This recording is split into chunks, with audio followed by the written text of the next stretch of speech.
Welcome to Dap for Do. Hope you're all doing good. I would urge you to be cautious and be safe. Today's video is dedicated to every woman. This is a simple watercoloring video. Here I am using a thick card paper and normal watercolors. So I have just given a very light brush strokes of background color. You can just simply use these colors and make your petals or flowers or any simple thing, or you can just simply do a background brushing and write a quote on this. So I've made simple floral designs today. You don't have to be a super artist, just move your brush onto the cardstock and draw your heart out.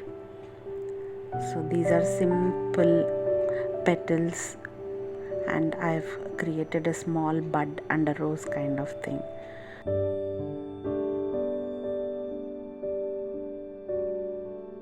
And I have written a simple quote regarding strong woman.